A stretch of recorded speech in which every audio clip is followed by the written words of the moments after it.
መታሰቢያህን የሚያደርግ ኃጢአተኛ ሰው ንስሐ ለመግባት እየፈለገ ንስሐ ሳይገባ በድንገት ቢሞት እምርልሃለሁ።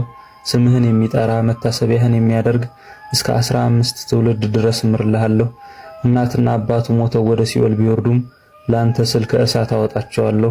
ልጅ አጡ መካኖች መታሰቢያህን ቢያደርጉ የተባረከ ልጅን እሰጣቸዋለሁ ብሎ ጌታችን ቃል ኪዳንን የሰጣቸው በአባታቸው በኩል የእመቤታችን ጠባቂ የአረጋዊ የቅዱስ ዮሴፍ ልጅ በእናታቸው በኩል ውሃው ወደ ወይን የተለወጠበት የቃና ዘገሊላው ባለሰርግ የዶኪማስ ልጅ የሆኑና ጌታችን በተገኘበት በቃና ዘገሊላው ሰርግ የተጋቡ ሙሽሮች ልጅ የሆኑ ከ7 ዓመታቸው ጀምሮ የሥላሴን መንበር ከ24ቱ ካህናተ ሰማይ ጋር ያጠኑ መጋቤ ድንግል ቅዱስ ፋኑኤልና መጋቤ ቅዱሳን ቅዱስ ዮናኤል ሰማያዊ ህብስትን የመገቧቸው በግብጽ ሀገር ለ40 ዓመታት ነግሰው የኖሩና ንግስናቸውን ትተው በአባ እንጦንስና በአባ መቃርስ እጅ የመነኮሱ የኢትዮጵያው ሊቀ ጳጳስ አቡነ ሰላማ ከሳቴ ብርሃን ሲያርፉ በቅዱስ አትናቴዎስ ሐዋርያዊ ሊቀ ጵጵስና ተሹመው ወደ ሀገራችን በመምጣት በሀገራችን ወንጌልን የሰበኩ መጻሕፍትን የተረጎሙ በሀገራችን በኢትዮጵያ ከ500 በላይ የዋሻ መቅደሶችን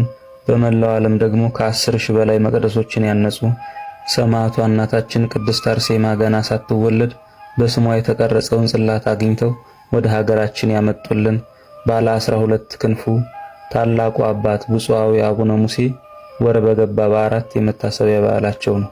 ለእግዚአብሔር ምስጋና ይሁን። እኛንም በጸሎታቸው ይማረን ይቆየን።